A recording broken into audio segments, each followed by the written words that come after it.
কিন্তু একটা কথা হাদি বলেছিল যে, "আমি যদি না থাকি, আমাকে যদি কেউ মেরে ফেলে, তাহলে আমার বিচার কইরেন।" আমার মনে আছে যে সেটা বারবার বলেছিল যে, "বিচার কইরেন। এই দেশে বিচার হয় না।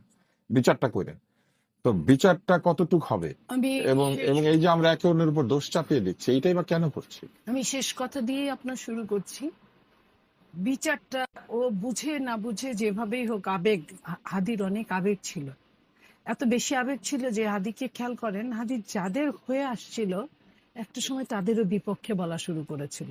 এই কারণে যে সে সাদাকে আর সাদা হিসেবে দেখতে পায় নাই, কালোকে কালো হিসেবে দেখতে পায় নাই, এবং এটাই হাদির কাল হয়েছিল। এটা বলা শুরু করাতে আরো বেশি নাকি কাল উল্টাটা হয়েছে। হয়ে যায়? যে সাদাকে সাদা, কালোকে কালো বলছিল। নিজের পক্ষে বলছিল না। যা সাদা সেটা সাদা, যা কালো সেটা কালো। সে সেটা বলছিল, বাট সে যেটা দেখে সাদা মনে করে সে শুরু করেছিল, মানে তার পুরনো ওখানে বিশ্বাস থেকে সে ওখানে সরে আসছে। হ্যাঁ সরে আসছে। ওখানে সে আর সাদাকে খুঁজে পায় নাই। এই জিনিসটা আমার ছেলেটাকে দেখে মনে হয়েছে। তার চলে যাওয়ার, তার গুলি খাওয়ার 2 দিন আগেও আমি লাস্ট বাংলা ভিশনে তার সাথে টকশো করেছি, এবং তার মধ্যে অনেক পরিবর্তন এসেছিল। আমি লাস্ট যে দেখেছিলাম, তখন প্রথম দিকে যেমন সে তর্ক করত কারণে অকারণে, শেষের দিকে তর্ক করত কারণে অকারণে না। তো এই অকারণটা আমার ভালো লেগেছিল। আমি তাকে বলছিলাম যে আমি ভোট যে কয়টাই পাই সমস্যা নাই, আমাকে যেই দে, আপা আমি আমার চিনে কয়জন কয়জন আমাকে ই করবে, যে আমি যতটুকু পাবো অতটুকুই লাভ। এই যে লাভ, লাভ না লস জানি না, সে আর আমাদের মধ্যে আপনার ওই কথার মতো যে চলে যাওয়া মানে প্রস্থান নয়। সে আমাদের মধ্যে তার কথাগুলো থেকে যাবে, কিন্তু সে আর সত্যি সত্যি প্রস্থান ওটা আর আসবে না। তার কথাগুলো হয়তো প্রস্থান নয়, এবং তার ভালো মন্দ সব কথাগুলো কিন্তু রিলে হচ্ছে। এই রিলে হওয়াটা আজকে যেভাবে নিচ্ছে মানুষ, আজ থেকে 1 মাস পরে ওইভাবে নিবে কিনা আমি জানি না, 1 বছর পরে ওইভাবে নিবে কিনা আমি জানি না। এবং হাদিকে আমার কাছে এই মুহূর্তে একটা বেশ গুরুত্বপূর্ণ গিনিপিগ ছাড়া আর কিছুই মনে হয় নাই। আপনারা যারা ডাক্তার এখানে অনেকেই আছেন, আপনারা না, তেলাপোকা আপনি কাটতেন, বলতে ব্যাগ চাইছেন না, কাটতেন, না, মানে আবার আমরা সেলাই এই টেলাই করে উদাহরণ না ছেড়ে দেই, দিতেন, চলতো। আমরা এটা বাট না। হাদি হয়তো চলতে পারে নাই সেলাই করে আপনার ছেড়ে মনে দেওয়ার হয়েছে পরে। যে কেউ কেউ তাকে নিয়ে নিজেদের উদ্দেশ্য হাসিল করার চেষ্টা হ্যাঁ করেছে? অবশ্যই, এখানে বলার কোনো অপেক্ষাই রাখে না। আপনি যদি তাই না হতো, তাহলে হাদির দলের কয়টা লোক ছিল বা আছে আপনি বলেন। আমি কিন্তু ছোট করে কিন্তু এক বলছি না। ধরনের সাধারণ মানুষের সমর্থন সে আমি আমি পাচ্ছিল। আমি বলি পাচ্ছিল। লোকজন তাকে টাকা দিচ্ছিল, আমি আমাকে পাশে দাঁড়াচ্ছিল। আমাকে একটু বলার সুযোগ দেন। তার দলটাকে আমি বলছি, এই যে এত মানুষ দেশের সমস্ত দেশ থেকে আনা হলো বা এলো, সমস্ত দেশ থেকে, এটার মধ্যে কিন্তু অনেক বড় একটা প্রশ্নবোধক চিহ্ন আছে। যে প্রশ্নবোধক চিহ্নটা নির্বাচনটাকে বানচাল করার জন্য চেষ্টা করছে, যে প্রশ্নবোধক চিহ্নটা হাদিকে গুলি করতে বাধ্য হয়েছে, যে প্রশ্নবোধক চিহ্নটা হাদিকে গুলি করার পরেও, আপনি আমার চেয়ে অনেক ভালো জানেন ডাক্তার হিসেবে, যে জায়গায় গুলি লেগেছিল সেই জায়গা থেকে ফেরত আসা যায় কিনা আমি জানি না। তো সেইখানে এই যে লম্বা টানা হেঁচড়াটা করা, সরকার কাউকে অ্যারেস্ট করা না করা, সরকার খুনিকে পালিয়ে যেতে সাহায্য করা, মানে সরকারের ছত্রছায়া। আমি শুধু সরকার বলবো না, কিন্তু বাংলাদেশের এটা তো সরকার। প্রমাণিত না। আপনি আমি অভিযোগ বলি করতে পারেন, কিন্তু এটা তো বাংলাদেশের প্রমাণিত না। সরকার চাইলে হেন কিছু নাই করতে পারে না। সরকার মানে যে চিফ অ্যাডভাইজার তা না, সরকার মানে সরকারের হ্যান্ডস। সেখানে সংস্থা হতে পারে, সেখানে অন্য কিন্তু কেউ আপনি তো হতে সেই পারে। জি, হ্যাঁ, জি বলুন। আপনার আমি বিদেশ থেকে যখন আমাকে শুনতে হয় তার শত্রুদের গতিবিধি, তার খুনির গতিবিধি, তখন আমি অবাক হয়ে থাকি। এই কথাগুলো, এই গতিবিধি কিন্তু দেশ থেকে বিদেশ গিয়েছে, তারপরে তারা রিলে করেছে। তাহলে এই দেশ থেকে কেন হচ্ছে না? কোথায় যেন একটা চাপা গুঞ্জন, কোথায় যেন একটা না বলা কথাগুলো ঘুরে ঘুরে বেড়াচ্ছে। কিন্তু আমরা কি একই সংস্কৃতিতে থেকে যাচ্ছি না? আপনিও কাউকে দোষী করছেন। কিন্তু আসলে তো হওয়া দরকার বিচার, সত্যিকারের তদন্ত। আমি আমি তো দোষী করব, কারণ আমি আর তো বিচার করা সম্ভব না। আমি তো সাবেক এমপি ধরেন, ঠিক আছে, আমি একটা দল করি, বাট আমি তো সাধারণ একজন মানুষ। আমি তো কোনো সংস্থার লোক না, আমি তো কোনো আইন শৃঙ্খলা রক্ষাকারী বাহিনীর লোক না, আমি তো সরকারের কোনো পার্ট না এই মুহূর্তে। সো আমি তো চাইবই যে বিচার। আমি তো কাউকে না কাউকে দোষারোপ করব যাদের দায়িত্বে থাকার কথা ছিল, যারা দায়িত্বে অবহেলা করেছে অথবা তারা খুঁজে পাচ্ছে না। তাহলে ব্যর্থতার দায়টা তাদের নিতে হবে, ব্যর্থতার দায়টাও তারা নিতে পারছে না, তাহলে তারা আমাদের সামনে এটা খোলাসা কেন তো করছে না? আমরা আমরা হাদিকে আরো কাছাকাছি দেখেছেন এমন একজনের কাছে যাই। আমাদের সঙ্গে আছেন হুমায়রা নূর। নিশ্চয়ই আপনার সঙ্গে তার মাঠেও দেখা হয়েছে, কারণ সে আপনাদের সঙ্গে আন্দোলনে বিভিন্ন জায়গাতে অংশ নিয়েছে, বিশেষ করে 5ই আগস্ট পরবর্তী সময়ে তার যে উপস্থিতি বিভিন্ন জায়গাতে অত্যন্ত সরব উপস্থিতি ছিল। তো আপনি কি একটু বলবেন যে এই যে সে কিন্তু বিভিন্ন জায়গাতে এক ধরনের আশঙ্কা প্রকাশ করতো তার নিজের নিরাপত্তা নিয়ে, কিন্তু বারবারই সে বলতো যে বিচারটা যেন হয়, তারপর সে বলতো তার কথাগুলি যেন থাকে, তারপর সে বলতো আদর্শটা যেন টিকে থাকে, ভালোর জন্য যে সংগ্রাম সেটা যেন চলতে থাকে। এবং বিভিন্ন জায়গাতে সে এটাও বলেছে, তার সাহসের সাথেই বলেছে যে সে আসলে আহ এক ধরনের পরোয়া করে না যে পরিণতি কি হবে, কিন্তু সে ভালোর পক্ষে থাকবে। এরকম অনেক ছোট ছোট ছোট ছোট ক্লিপ এখন ইন্টারনেটে আমরা দেখতে পাচ্ছি, যেগুলো সে তখন বলেছিল। আপনি একটু বলবেন যে আহ, তার এই প্রস্থান পরবর্তী সময়ে আমরা দেখতে পাচ্ছি যে এক ধরনের অস্বচ্ছতা, এক ধরনের ধোঁয়াশা এখনো ঘিরে আছে। কোথায় চলে গেল হত্যাকারী, কারা এই ঘটনাটি ঘটালো, কেন, কি উদ্দেশ্যে এটি ঘটলো, এই ব্যাপারগুলি নিয়ে আলোচনার চাইতে বরং বিভিন্ন পক্ষ আরেক পক্ষকে দোষী করছে, এবং আহ, তারা একে অন্যকে দোষারোপ করে ব্যাপারটিকে কি জটিল করছে, নাকি এটাই স্বাভাবিক? ধন্যবাদ আপনাকে, উপস্থিত সহ আলোচক এবং আজকে আমাদের যারা দেখছেন সবাইকে সালাম এবং শুভেচ্ছা জানিয়ে শুরু করছি। আমি আসলে একজন রাজনীতিতে আসা নতুন মানুষ না হয়ে একজন সাধারণ মানুষ হিসেবে আপনার উত্তরটা দিতে চাই। হাদি ভাই যেই আসনে নির্বাচন করছিলেন, যেই জায়গাটায় দাঁড়িয়ে উনি ইলেকশন ক্যাম্পেইন করতেন, আমার বর্তমান বাসস্থানের একদম ঠিক সামনেই। নিত্যদিন দেখতাম উনার ফ্যান বেস যারা ছিলেন তারা আপার ক্লাস ছিলেন না। তারা আপার ক্লাস তো এসে ইমোশনটা এক্সপ্রেস করে না, তাদের হয়তো আহ, ওই আবেগটা এক্সপ্রেস করলে ক্লাসটা নিচে নেমে যায়। কিন্তু তার তার সবচেয়ে বেশি সমর্থক ছিলেন যারা একদম লোয়ার মিডল ক্লাস, যারা লোয়ার ক্লাস এবং মিডল ক্লাস। এই যে উনি সব মানুষের হয়ে উঠছিলেন, দল মত নির্বিশেষে, এটাই হয়তো ওনার জীবনের কাজ হয়ে গিয়েছে। উনি যেই ভাষায় কথা বলতেন সেই ভাষাটা সবার হয়তো মনে হতে পারে যে অনেক সুশীল ব্যক্তিদের হয়তো খারাপ শোনা যেতে পারে, কিন্তু উনি আসলে সাধারণের ভাষায় কথা বলতেন। যাদেরকে প্রশ্নবিদ্ধ করতেন, ধরেন আমি একটা রাজনৈতিক দলে জয়েন করেছি, উনি তো আমাদেরও প্রশ্ন করেছেন না, তাতে কি আমাদের সম্পর্কে ভাটা পড়েছে? ভাটা পড়ে নাই। কারণ উনি চাইতেন যে আমরাও কনস্ট্রাকটিভ ক্রিটিসিজমটাকে একসেপ্ট করে আমরাও গুছিয়ে উঠি, দেশটার হালটা সৎভাবে ধরি এবং বাংলাদেশকে নতুন ভাবে গড়ে তুলি। তো এখানে একজন আরেকজনকে যে দোষারোপের যে রাজনীতি, এই নোংরামিটা আমি পড়তে চাই না। আমি আসলে এই ভাষাটা আমি ব্যবহার করতে চাই না। আমি জানি যে একজন হাদি কোনো রাজনৈতিক ব্যক্তিত্ব ছিলেন না, তার যে সংগঠন সেইটা কোনো নিবন্ধিত রাজনৈতিক দল ছিলেন না। উনি চেষ্টাও করেন নাই ইনকিলাব মঞ্চকে নিবন্ধন, সে চেষ্টা করেন। উনি চেষ্টাও করেন নাই নিবন্ধন করানোর। উনার উনার দলটা বরং উনার যে সংগঠনটা ছিল সেটাও একটা সামাজিক সংগঠন ছিল, এবং উনার যুদ্ধটা ছিল সমাজের সমস্ত দুর্নীতি, অপতৎপরতা এবং গণতন্ত্র বিরোধী কার্যক্রমের বিরুদ্ধে। উনি স্পষ্টবাদী ছিলেন, উনি নজরুলের ভক্ত ছিলেন। আহ, আমার কষ্টের জায়গাটা হচ্ছে যে উনি যেই জায়গাটায় দাঁড়িয়ে কথা বলতেন ওখানে বেশ, আমার বাড়ির সামনে একটা বস্তিও আছে। উনি চলে যাওয়ার সময় যে হাহাকার আমি অসহায় গরিব মানুষগুলোর মধ্যে দেখেছি। উনি তো অনেক বড় লোক ছিলেন না, দু হাতে মানুষগুলোকে টাকা বিলিয়ে বেড়াতেন না, না, কিন্তু উনি মানুষের ভালোবাসাটা পেয়েছিলেন। কিন্তু দুঃখ লাগে যখন শুনি যে উনার জানা যায় হয়তো বাইরে থেকে লোক আসলো, কারা আসলো, ঢাকার আসলো কিনা বাইরে আসলো। বিশ্বাস করেন, প্রত্যেকটা মানুষ যারা উনার জানাজায় অংশগ্রহণ করেছে, যে 10 লক্ষ 12 লক্ষ, তারা একজন ওসমান হাদির জন্য এসেছিল।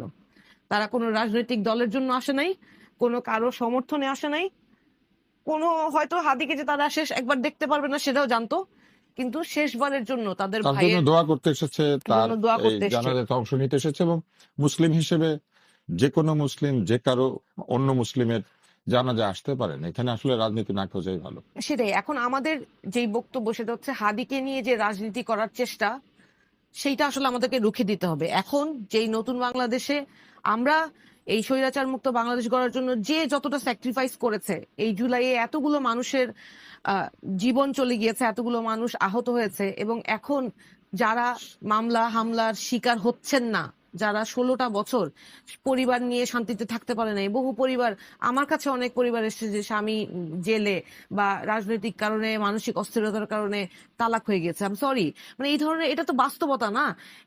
এরা এখন শান্তিতে সংসার করছে, অনেক গুম হয়ে যাওয়া মানুষ ঘরে ফিরে এসেছে।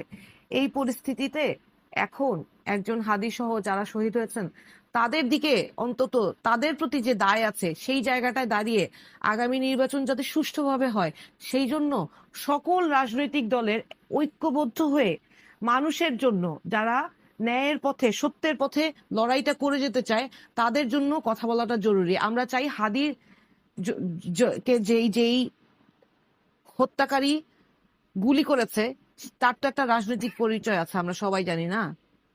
সে কিভাবে ছাড়া পেল, সে কোথায় বসে এই এই এই ষড়যন্ত্রটা করলো? এই সরকারের কাছে আমরা জানতে পেরেছি সংবাদ মাধ্যমে যে ইন্টেল ছিল তা জানা, সংবাদ মাধ্যমে জানতে পেরেছি যে হাদিকে হত্যার একটা ষড়যন্ত্র হচ্ছে এবং হাদি নিজেও তার বিভিন্ন বক্তব্যে কিন্তু এটা প্রকাশ করেছে। কিন্তু কেন সেই ব্যবস্থা নেওয়া হলো না? শুধুমাত্র বিরোধী রাজনীতি করার কারণে? আমি এখানে দাওয়া করে বলতে পারবো এখানে আমরা যারা বসে আছি শুধু 4 জন নির্বাচনী প্রার্থী না, মনিয়াপা নিজেও ফেসবুকের মেসেঞ্জারের যে ইনবক্স বলেন এটা খুলে দেখাতে পারবেন। প্রত্যেকটা মানুষ আমরা নানান রকম হত্যার হুমকি প্রতিনিয়ত পেয়ে যাচ্ছি। সেইখান থেকে আমি নতুন রাজনীতি করতে আসা একজন হয়ে আমি নিজেও শুধু অসংলগ্ন গালাগালি না, হত্যার হুমকি প্রতিনিয়ত পাই। কোন বাংলাদেশে বাস করি আমরা? ধরেন অন্য একটা রাজনৈতিক দল যারা সরকার কাঠামো থেকে তাদেরকে বিতাড়িত করা হয়েছে, তাদের যারা সমর্থক আছেন তারা তো এই বাংলাদেশপন্থী বলে আমরা বিশ্বাস করতে চাই, তাদেরও তো বিবেক আছে বলে আমরা বিশ্বাস করতে চাই। অপরাধীকে তো আমাদের ধরতে হবে।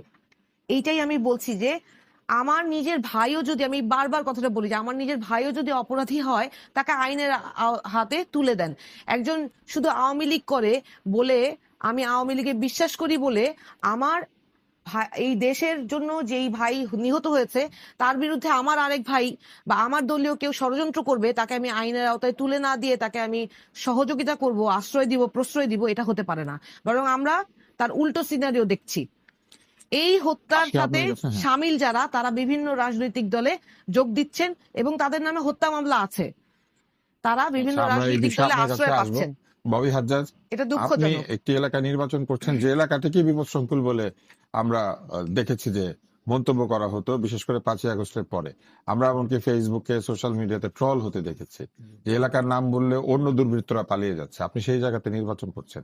আপনি একটু বলবেন যে আহ এই যে একটা পরিস্থিতি, এই পরিস্থিতি থেকে আসলে এখন রাজনীতি বাদ দিয়ে যারা রাজনীতি করেন তারা নিজেদের ব্যক্তিগত নিরাপত্তা নিয়ে চিন্তিত হবেন এবং কিছু মানুষকে সরকার গানম্যান দিচ্ছেন, নিরাপত্তা দিচ্ছেন, হয়তো আরো অনেককে দিবেন, কিন্তু সবাইকে তো এইভাবে গানম্যান দিয়ে রক্ষা করা যাবে না। তাহলে যে নিরাপত্তার চাদর, সেই নিরাপত্তার যে একটা আচ্ছাদন, সেইটা কেন আমরা অনুভব করতে পারছি না? এটা একটি। আরেকটি হচ্ছে যে আমি একটু খোঁজ নেওয়ার চেষ্টা করেছিলাম, ব্যক্তিগত পর্যায়ে নিরাপত্তার ব্যবস্থা করতে গেলে এক একজনের নাকি মাসে 2 লক্ষ, 2.5 লক্ষ, 3 লক্ষ টাকাও খরচ করতে হবে যদি অস্ত্রধারী বডিগার্ড রাখতে হয়। এত টাকা দিয়ে তো মানুষের পক্ষে বা একজন প্রার্থীর পক্ষে নিরাপত্তা রক্ষা করা সম্ভব না। যারা এই যে ব্যক্তিগত নিরাপত্তা রক্ষী দিয়ে থাকেন এরকম প্রতিষ্ঠানে আমি জানার চেষ্টা করেছিলাম যে আসলে কি এটা সম্ভব, তাহলে তারা এগিয়ে যান। আপনি একটু বলেন যে আসলে কি করতে হবে। আমরা হাদিকে হারিয়েছি, হাদির মতো একজন মানুষ কিন্তু তার লেখা, তার কথা, তার বক্তৃতা দিয়ে থাকবে না আমাদের মধ্যে, কিন্তু সকলে তো তার মতো না, কিন্তু প্রতিটি জীবনই তো গুরুত্বপূর্ণ। জি, থ্যাংক ইউ তুষার ভাই, এবং আপনাকে সহ আজকে যারা আছেন সকলকে এবং চ্যানেল 9 এর সকল শ্রোতাকে আমার সালাম এবং শুভেচ্ছা। হাদির মৃত্যু অত্যন্ত মর্মান্তিক। আমরা এখানে সবাই কম বেশি, আমি মনসভায় আলোচনা শুনছিলাম, কম বেশি হাদির সাথে পরিচিত ছিলাম। অনেকগুলো অনুষ্ঠানে গত 14 মাসে হাদির সাথে দেখা হয়েছে, কথা হয়েছে, অনেক টক শোতে কথা হয়েছে, মানে টক শোর ভেতরে, টক শোর পরে। এবং মানে আমার মনে হয় আমাদের সবার একটা সিমিলারিটি আছে যে সবাই হাদিকে মনে রেখেছি নিজের সাথে সম্পর্কে একটা আর্নেস্ট, একটা স্বচ্ছতা ছিল তার কথাবার্তা। মানে সে এমনি তার পলিটিক্যাল বিশ্বাস কি এবং তার পলিটিক্যাল বিশ্বাসের ভিত্তিতে সে টক শোতে বা বক্তৃতায় কি বলতো, এবং দুজনের সাথে আলোচনার সময় তার যে সমবেদনা বা যে জিনিসটা ছিল, এটাতে সবাই তাকে পছন্দ করতো। আমি নিজেও হাদিকে অনেক পছন্দ করতাম। অত্যন্ত দুঃখজনক। তবে আমরা এখন যে জায়গাতে এসেছি, হাদির হত্যাকাণ্ড নিয়ে যে আলোচনাটা হচ্ছিল, এখানে একটু আমার মনে হয়, এগেন আমি জাস্ট আমার ওপিনিয়ন ব্যক্ত করব, আইন শৃঙ্খলা বাহিনীর না, আমার দলের বা রাজনৈতিক না, আমার পার্সোনাল ওপিনিয়ন ব্যক্ত করব। প্রথমত হাদিকে যেভাবে হত্যাকাণ্ডটা ঘটানো হয়েছে, হাদির হত্যাকাণ্ড যেভাবে হয়েছে এবং যেভাবে খুব তাড়াতাড়ি সব এভিডেন্স সামনে চলে এসছে এবং বিগত স্বৈরাচার আওয়ামী লীগের সাথে তার সম্পৃক্ততা সবকিছু এত সহজে এত মানে তাড়াতাড়ি বেরিয়ে এসছে, আমার ধারণা এই জিনিসটা এসছেই আরেকটা টার্গেট ফুলফিল করবার জন্য, আতঙ্ক সৃষ্টি করা। মানে আমি যদি আপনাকে ভয় দেখাতে চাই এবং আমি আপনার ক্ষতি করি কিন্তু কেউ না জানে আমি করেছি, তাহলে তো লাভ হলো না ভাই। তো আতঙ্ক সৃষ্টি করা আমার কাছে মনে হয় অনেক অনেক গুরুত্বপূর্ণ একটা তাদের ইন্টেন্ট ছিল। এবং এইভাবে না জেনে বলছি ভাই, কেউ সর্ট অফ আবার মামলা ঠুকে দিয়েন না, অনেক দলের আবার অভ্যাস আছে মামলা ঠুকে দেয় আজকাল, তো কেউ মামলা ঠুকে দিয়েন না, কিন্তু আমি আমার পার্সোনাল ওপিনিয়ন বলছি যে যেইভাবে এই জিনিসগুলো হয়েছে গুরুত্বপূর্ণ স্টেক হোল্ডারদের সম্পৃক্ততা ছাড়া এইভাবে হওয়া সম্ভব বলে আমি মনে করি না। এবং এই গুরুত্বপূর্ণ স্টেক হোল্ডাররা কারা হতে পারে সেটা নিয়ে আর লম্বা আলোচনা অন লাইভ টিভি আমি করব না, বাট গুরুত্বপূর্ণ স্টেক হোল্ডারদের সম্পৃক্ততা ছাড়া এটা সম্ভব না। একই সাথে এত বিশাল মর্মান্তিক ঘটনা ঘটার পর খুব টার্গেটেড অনেকগুলো আক্রমণ হলো, খুব টার্গেটেড এক ধরনের সর্ট অফ জনগোষ্ঠীর একটা অংশকে টার্গেট করা, মিডিয়া বা এরকম কিছু স্পেসিফিক জায়গায় টার্গেট করা, আগুন লাগিয়ে দেয়া, এবং এই টার্গেটগুলো খুব স্পেসিফিক, মানে এমন না যে র্যান্ডম অনেক জায়গায় অনেক কিছু হয়েছে, খুব স্পেসিফিক ভাবে হয়েছে। এগুলো কারো সাজান, কোনো গুরুত্বপূর্ণ শক্তিশালী স্টেক হোল্ডার বা নাম্বার অফ স্টেক হোল্ডার্স একসাথে মিলে করেছে। এবং অবভিয়াসলি যারা নির্বাচনী প্রচারণায় আছে তাদের তো একটা ভয় আছে, কারণ তাদের সারাক্ষণ রাজপথে থাকতে হচ্ছে, নির্বাচন তাছাড়া হয় না ভাই, জনসম্পৃক্ততা ছাড়া হয় না নির্বাচন। এবং আমরা দেখলাম সরকার ইতিমধ্যে আরো কিছু যে ওই যে দেহরক্ষীর কথা আপনি বললেন বা গানম্যানের কথা বলেছে বা বন্দুকের কথা সরকার লাইসেন্স দিচ্ছে, সরকারের বন্দুকের লাইসেন্সটাও কি ধরনের ফালতু লাইসেন্স এটা আলোচনার ভিতরে আমি যাব না, কিন্তু এগুলোর মাধ্যমে কোনো প্রোটেকশন আসলে হয় না। যারা জীবনে কোনোদিনও রাজনীতি করেছে, জনসম্পৃক্ততার মধ্যে তারা ছিল, তারা জানে ভাই আপনি যখন একটা ক্রাউডে যান তখন আপনার দ্বারা বন্দুক বের করা বা আপনার কোনো গানম্যানের দ্বারা বন্দুক, এটা সম্ভবই না, মানে এটা পসিবলই না। আর আপনার পাশে যদি গানম্যান থাকে তাহলে ওই ক্রাউড ওখানেই শেষ, আপনার নির্বাচন ওখানেই শেষ, আপনি যদি গানম্যান নিয়ে ঘুরেন। আপনার যদি থাকে অনেক দূরে থাকবে, অনেক দূরে থাকবে, আপনি এত এক্সপিরিয়েন্স গানম্যান কোত্থেকে পাবেন? মানে আপনি যদি সবচেয়ে সবচেয়ে trend service, the secret service, American প্রেসিডেন্টের প্রোটেকশন যারা দেয়, ট্রাম্প কানের পাশ দিয়ে গুলি চলে গেলে সিক্রেট সার্ভিস প্রোটেকশন দিতে পারে নাই, এবং পুরো সিক্রেট সার্ভিস টহল ছিল সব দিক দিয়ে। আর আপনি একজন দুজন গানম্যান যাদের সিক্রেট সার্ভিস লেভেলের ট্রেনিং তো নাই ভাই, তারা কি করবে আপনাকে? সো এগুলো একেবারেই হাস্যকর।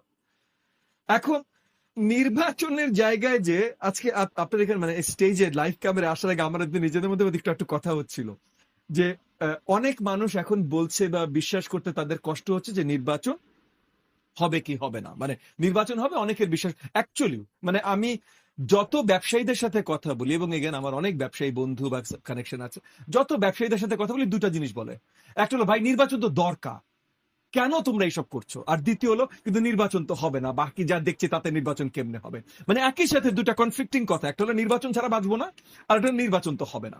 তো এই জায়গাটায় এগেন আমি আমার সন্দেহের কথা বলছি, গুরুত্বপূর্ণ অনেক স্টেক হোল্ডার আছে, এই গুরুত্বপূর্ণ স্টেক হোল্ডার মানে সরকারের সাথে কোনো সম্পৃক্ততা নাই কোনো ধরনের। এগেন আমি সরকারকে কিছু বলছি না, বাট সরকারের সাথে কোনো সম্পৃক্ততা নাই, এরকম করে এই কাজগুলো মানে ক্ষমতার সঙ্গে তাদের যোগাযোগ আছে বা তারা ওভারঅল সিচুয়েশনটা ব্যবহার করতে পারে, মানে তারা ক্ষমতাবান অনেক এই স্টেক হোল্ডার গুলা আছে, তারা করে যাচ্ছে, অনেকে অনেক পলিটিক্যাল স্টেক হোল্ডার এটার সুবিধা নিতে চেষ্টা করছে। সো অনেক কিছু হচ্ছে এই জায়গাটাতে, আমি বারবার সরকারের ব্যর্থতা দেখছি, অনেকের অনেক সর্ট অফ কনস্পিরেসি অনেক কিছু দেখছি, কিন্তু সরকারের বৃহত্তর সরকারের বারবার ব্যর্থতা দেখছি। এইভাবে চলতে থাকলে আসলে নির্বাচন নিয়ে আমাদের অনেক আশঙ্কা আছে এবং সামনে বাড়তে থাকবে। আমরা আরেকজন প্রার্থীর কাছে যাই, তিনিও সম্ভাব্য প্রার্থী, ডাক্তার সাজিদুল হক রুবেল। আপনি একটু বলবেন যে কারা এই সুযোগ নেওয়ার চেষ্টা করতে পারে বলে আপনার মনে হয়? আপনি অনেকদিন ধরে রাজনীতি করেন, আমরা আজকে যারা এখানে কথা বলছি তাদের মধ্যে অধিকাংশ কিন্তু রাজনীতিবিদ। আপনি একটু বলবেন আপনার অভিজ্ঞতা থেকে যে কারা এই অন্ধকার সময় সুযোগ নেওয়ার চেষ্টা করতে পারে? ধন্যবাদ তুষার ভাই, এবং দূরের এবং কাছের সবাইকে শুভেচ্ছা এবং সালাম। আসলে আমাদের শহীদ ওসমান বিন হাদি, ওনাকে আমরা, উনিও তো আমাদের মতোই প্রার্থী হয়েছিলেন, কিন্তু শেষ পর্যন্ত আমাদের সাথে সেই যাত্রা থেকে তাকে অনেক আগেই বিদায় নিতে হলো এবং তাকে পৃথিবী থেকে সরিয়ে দেওয়া হলো। এখন প্রশ্ন হচ্ছে, আপনার প্রশ্নের সাথে রিলেট করেই বলি, কে সরালো, কেন সরালো, এবং এই সরানোর ক্রিয়া এবং প্রতিক্রিয়া দিয়ে আগামী দিনের যে নির্বাচন, ফেব্রুয়ারির যে নির্বাচন, বহুদিন বহুত অপেক্ষার পর এই নির্বাচন হচ্ছে। আমার কাছে একটা বিষয় খুব মাঝে মাঝে লজ্জা লাগে, আদু ভাই মনে হয়, আদু ভাই জাতি হিসাবে, যে আমাদের প্রায় 1 বছর পরে নেপালের তরুণরা গণঅভ্যুত্থান করেছে, কিন্তু তারা বহুদিন আগের থেকে জানে মার্চের 6 তারিখ তাদের নির্বাচন। আমরা সেটা কবে হবে কবে হবে জানতে জানতে যেদিন জানলাম, তার 24 ঘন্টা পেরোলো না, এর মধ্যে হাদির এই ঘটনাটি ঘটে গেল। এতদিন পরে জানলাম যে 6 ফেব্রুয়ারি নির্বাচন, 12 ফেব্রুয়ারি নির্বাচন হয়, এবং সেটা 24 ঘন্টা হয়নি তফসিল ঘোষণার, তার মধ্যে হচ্ছে এমন একটি ঘটনা ঘটে গেল যাতে সাধারণ মানুষ, মানে এটা আমরা রাজনীতিবিদরা অনেক হিসাব নিকাশ করে একভাবে দেখি, কিন্তু সাধারণ মানুষ তো আরো অনেকভাবে দেখেন। সাধারণ মানুষ যেমন শোকার্ত হয়েছেন, তেমনি সাধারণ মানুষ কিন্তু ভয়ার্ত হয়েছেন যে আর কত লাশ পড়বে। আর এই ব্যাপারে ওই যে গল্পটা বললেন না বয় ভাই, যে গানম্যানের গল্প, এটা তো আমাদের স্বরাষ্ট্র উপদেষ্টার কাছ থেকে শুনেছি। হাদির ঘটনার 2 দিন আগে তো তাকে প্রশ্ন করা হয়েছিল এসব বিষয়ে, তাকে সাংবাদিকরা প্রশ্ন করেছিল, স্পষ্টভাবে প্রশ্ন করেছিল যে এত অস্ত্র লুট হলো, তার সিকি অংশ কি উদ্ধার হয়েছে? তার মধ্যে নাকি আবার সীমান্তর উপার থেকে, পূর্ব এবং পশ্চিম সব পার থেকেই নাকি হচ্ছে অস্ত্র আবার বাংলাদেশে ঢুকছে। তো কি হবে আমাদের এই নির্বাচন কি নিরাপত্তা নিয়ে প্রশ্ন উঠবে? তিনি উত্তর দিয়েছিলেন কি, নিশ্চয়ই আপনার সবার মনে আছে, পেঁয়াজের দাম 40 টাকা বেড়ে গেছে। মানে উনি ফান করেছেন জাতির সাথে, এবং এই ফান করার পরপরই 48 ঘন্টা কিংবা 50-60 ঘন্টার মধ্যেই ঘটনাটা একটা ঘটে গেল। সেই ধরনের কোন একটি অস্ত্র দিয়ে উনি এটা ব্যাখ্যা করেছেন, উনি বলেছেন যে এটা কৃষি মন্ত্রণালয়ের অনুষ্ঠান ছিল, তাই উনি কৃষির না, ইনফরমেশন দেওয়ার আপনাকে যে কথা। প্রশ্ন করা হয়েছে স্পর্শকাতর, সাংবাদিকরা সেখানে অন্য বিষয়ে প্রশ্ন করছেন। ওই স্পর্শকাতর প্রশ্নের উত্তরে তিনি প্রয়োজনে চুপ করে থাকবেন, কিন্তু এই বিষয়টাকে ডাইলুট করবেন না, ডাইলুট করেছেন। এবং এখনো কিন্তু তাদের পক্ষে, এই স্বরাষ্ট্র উপদেষ্টার পক্ষে, এই স্বরাষ্ট্র মন্ত্রণালয়ের পক্ষে এখন পর্যন্ত কোনো আস্থাভাজন কোনো তারা হচ্ছে সিগন্যাল দিতে পারেন নাই কাউকে, জনগণকেও পারেন না, রাজনীতিবিদদেরকেও দিতে পারেন নাই যে আর কোনো লাশ পড়বে কি পড়বে না, এবং আর কোনো লাশকে নিয়ে আবার নানা রকম যে, মানে এখানে তো খেলাটা শেষ হয়ে যায় না। প্রশ্নটা হচ্ছে, যদি নির্বাচন না হয় তাহলে কার লাভ বেশি? কার লাভ বেশি? আপনার কি মনে হয় কার? নির্বাচনটা যদি না হয় তাহলে যে শক্তির লাভ, সেই শক্তি কিন্তু হচ্ছে আমাদের এই ঘোলাটে পরিস্থিতির জন্য, তারাই হচ্ছে গিয়ে এই পরিস্থিতি তৈরি করার ক্ষেত্রে তারা হচ্ছে স্টেক হোল্ডার। খুব স্বাভাবিকভাবে বাংলাদেশের নির্বাচন না হলে কি হতে পারে? আলোচনার শুরুতে আমাদের জাহিদ ভাই খুব গুরুত্বপূর্ণভাবে বলেছেন, সংক্ষেপে বলেছেন তিনি, যে এই যে এশিয়ান প্যাসিফিক একটা স্ট্র্যাটেজিক জায়গা আছে, একটা জিও পলিটিক্যাল থ্রেট আছে, চীন এবং হচ্ছে এই আমেরিকা, এই দুই সুপার পাওয়ারের একটা ফাইট আছে। এই ফাইটের জন্য একটা প্রক্সি ফিল্ড হয়ে যেতে পারে আমার বাংলাদেশ, এবং বাংলাদেশ প্রক্সি ফিল্ড হওয়ার জন্য উর্বর ততক্ষণ থাকবে, ততক্ষণ ফার্টাইল থাকবে, যতক্ষণ বাংলাদেশে একটা অনির্বাচিত সরকার থাকবে, এবং এই অনির্বাচিত সরকারটাই প্রয়োজন হচ্ছে এই মুহূর্তে বড় বড় পরাশক্তির, তাদের যে হচ্ছে গিয়ে আপনার অবজেক্টিভ, সেই অবজেক্টিভটা অ্যাচিভ করবার জন্য এই মুহূর্তে দরকার হচ্ছে আমার নির্বাচনী যে পরিবেশটাকে ডাইলুট করে দেওয়া।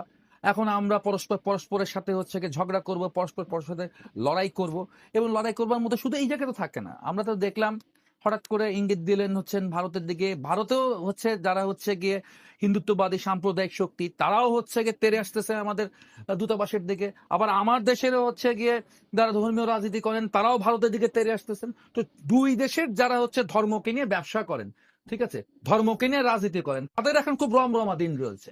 সেখানেও দেখতেছি আমরা হচ্ছে গেরুয়া কাপড় পরে আপনার হচ্ছে গিয়ে হিন্দুত্ববাদী সংগঠন, তারাও ব্যাপক হচ্ছে গিয়ে নাড়া বের করতেছে। আবার এখানেও বাংলাদেশে ব্যাপক মিছিল হচ্ছে, তেড়ে যাচ্ছে প্রথম আলোর দিকে, তেড়ে যাচ্ছে উদীচী শিল্পী গোষ্ঠীর অফিসের দিকে, তেড়ে যাচ্ছে সায়নটের দিকে, তেড়ে যাচ্ছে আপনার হচ্ছে ইয়ার দিকে। এবং আমি আরো একটু অবাক হয়ে দেখি, দেশের বাইরে থেকে ইনফ্লুয়েন্সাররা তারা একদম প্রকাশ্যে এই বিষয়গুলোর দায়িত্ব নিচ্ছেন, প্রকাশ্যে দায়িত্ব নিচ্ছেন। আমি এটা বুঝি না যে তারা খুব মুক্ত গণতান্ত্রিক দেশে বাস করেন যেখানে নাকি আইনের শাসন আছেন, তারা আরেকটি দেশে বসে এই দেশে সহিংসতা তৈরি করবার জন্য তারা হচ্ছে প্রচার করতে পারছেন।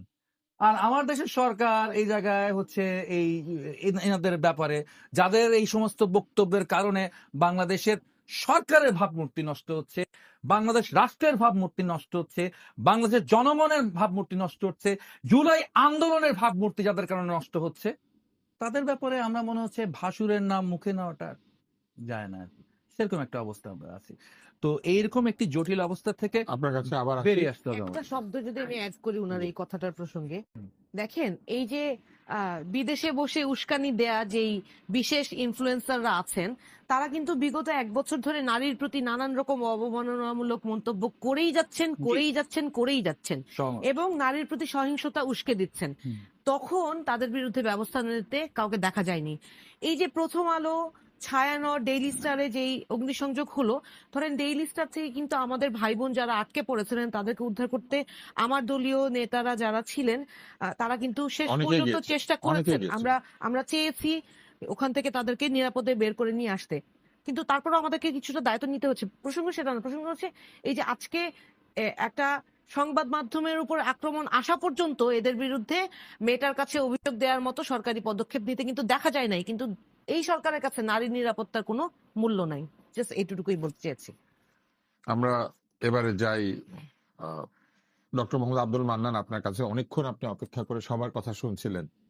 আপনার কাছে আমার প্রশ্ন যে এই যে একটা পরিস্থিতি তৈরি হয়েছে যেখানে এখনো দেখেন এইখানে আমরা যারা কথা বলেছি প্রত্যেকে একাধিক পক্ষকে চিহ্নিত করেছেন যে এই ধরনের একটি পরিস্থিতি তৈরি হওয়ার জন্য এবং একটা অনিরাপদ পরিবেশ তৈরি হয়ে যাওয়াতে নির্বাচন বাধাগ্রস্ত হওয়ার সম্ভাবনা এবং বিভিন্ন আশঙ্কা, যেমন জিওপলিটিক্যাল ইন্টারেস্টে পড়ে আমরা একটা প্রক্সি লড়াইয়ের মধ্যে পড়ে যাওয়ার সম্ভাবনা,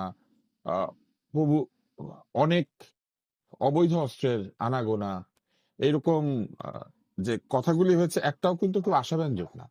আপনি কি একটু বলবেন আপনাদের দল কি মনে করছে যে নির্বাচনের ঠিক আগে আমাদের কি অভ্যন্তরীণ বিষয় নিয়ে বেশি মনোযোগী হওয়া দরকার ছিল না, নাকি নির্বাচনের আগে আমরা এখনো আহ এক ধরনের বিদ্বেষের প্রচার কিংবা এক ধরনের পরিবেশ তৈরি করছি যেখানে শান্তির চাইতে অশান্তি তৈরি করার চেষ্টা বেশি হচ্ছে? জি, আপনাকে ধন্যবাদ এবং সহ-আলোচক যারা আছেন সবাইকে ধন্যবাদ জানাই। আমি আমার আলোচনার শুরুতে শরীফ ওসমান বিন হাদির আত্মার মাগফিরাত কামনা করছি এবং আল্লাহ যেন তাকে জান্নাতুল ফেরদাউসের মেহমান করেন, শহীদ হিসেবে কবুল করেন। দেখেন, আমার কাছে মনে হয়েছে শহীদ ওসমান বিন হাদি একজন খাঁটি দেশপ্রেমিক, শহীদি তামান্নায়, শাহাদাতের তামান্নায় উজ্জীবিত একজন লোক, যিনি বারবার করে নিজে চলে যাবেন, তাকে মেরে ফেলা হতে পারে, এই কথাগুলো বহুবার উচ্চারণ করেছেন এবং বিচারও চেয়ে গিয়েছেন নিজের। এই জায়গা থেকে আমি মনে করি যে আল্লাহ তাকে অবশ্যই শাহাদাতের মর্যাদা দিবেন ইনশাআল্লাহ, কারণ সেটা তার আকাঙ্ক্ষিত ছিল। কিন্তু আমরা তো তার এবং সেই কথায় সতর্ক হলাম না, প্লিজ, তাকে নিরাপত্তাও দিলাম না। এটাই আমি আসতে চাই। দেখেন, এই যে তাকে সে নিজেই বলেছে বিদেশি নাম্বার থেকে তাকে কয়েক দফা হুমকি দেওয়া হয়েছে, কিন্তু আমার রাষ্ট্র কি করে নাই, দেশি কোনো নাম্বার থেকেও দেওয়া ব্যবস্থা, দেশি নাম্বার থেকেও দেওয়া হয়েছে, কিন্তু কোনো ব্যবস্থা নেওয়া হয় নাই।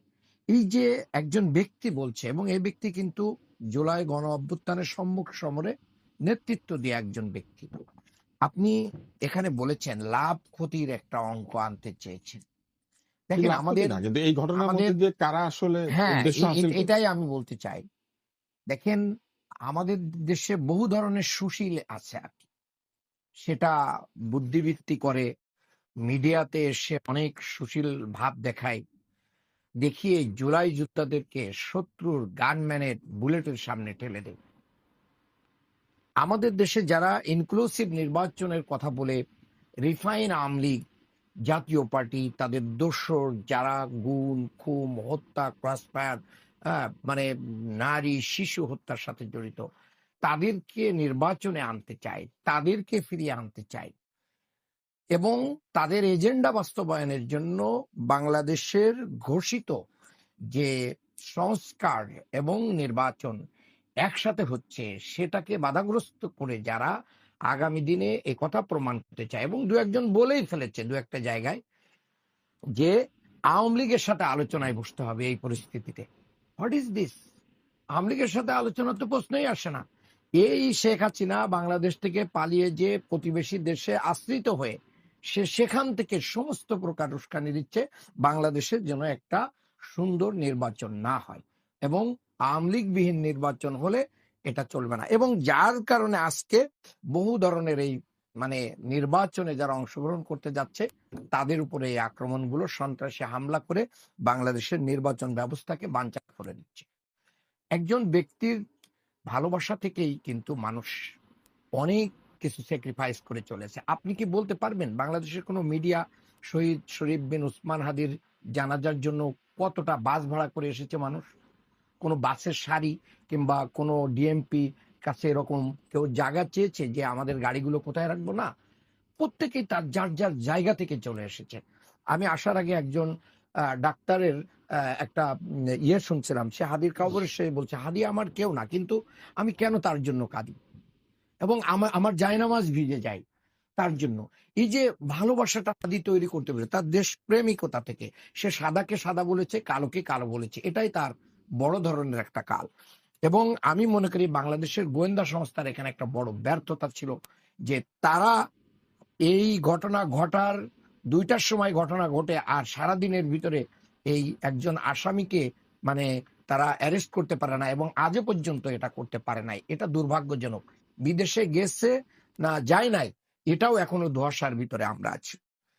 এরপরে আমি আপনাদেরকে বলতে চাই, দেখেন যারাই বাংলাদেশে ভারতীয় আধিপত্যবাদের বিরুদ্ধে কথা বলেছে তাদেরকেই হত্যা করা হয়েছে। হাদি এটা জানতো, যার কারণে সে আগে থেকেই বলতো আমাকে যদি এরকম আপনি যদি বলেন যে যখনই মানে বাংলাদেশের এই দেশপ্রেমিক যে শক্তিগুলো ছিল বিভিন্ন সময় তারা যখন ভারতের সাথে বনিবনা হয় নাই তাদেরকে জীবন দিতে হয়েছে, এই জীবন দেওয়ার ইতিহাস বহু আছে। কাজেই এই জায়গা থেকে আমি মনে করি হাদি একই পরিণতি বরণ করেছে। এবং সবচেয়ে বড় আরো একটা কথা হচ্ছে যে এই আওয়ামী সন্ত্রাসীদেরকে কারা জামিন করিয়েছে, কারা আশ্রয় প্রশ্রয় দিচ্ছে, কারা কারা দলে যোগদান করাচ্ছে, এগুলো জনগণের কাছে সুস্পষ্ট এবং কাদের দ্বারা লালিত পালিত হচ্ছে।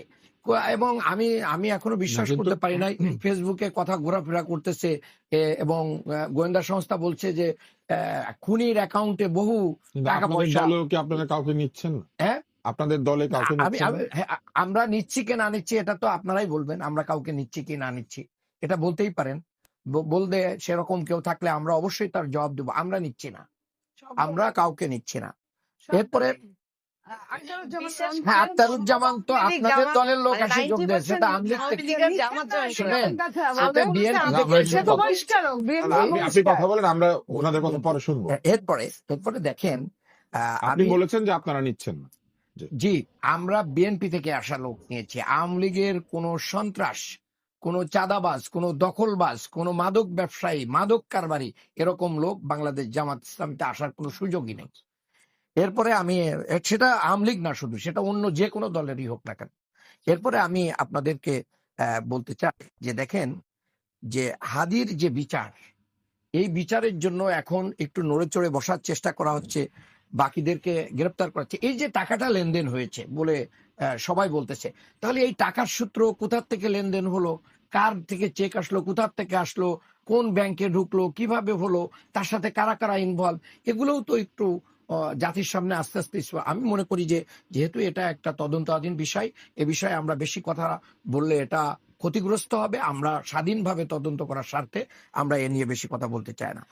আমাদের দেশে একটা কথা বলা হয়েছে যে হামলা সংবাদপত্রের উপরে মনে হয় এটা প্রথম হয়েছে। সংবাদপত্রের উপর হামলা তো প্রথম হয় নাই, সংবাদপত্রের উপর হামলা তো এর আগেও হয়েছে। নয়াদিগন্ত মানে পত্রিকা ছাপানোর অফিসটা মানে সেই ইয়েটা পুড়িয়ে দেওয়া আছে, ছাপাখানা পুড়িয়ে দেওয়া হয়েছে, সেখানের সেই কয়লা কাগজের কয়লার সেই ইয়ের স্তূপ রয়েছে। তারপরে সংগ্রামের অফিস থেকে টেনে হেসড়ে নিয়ে যাওয়া হয়েছে।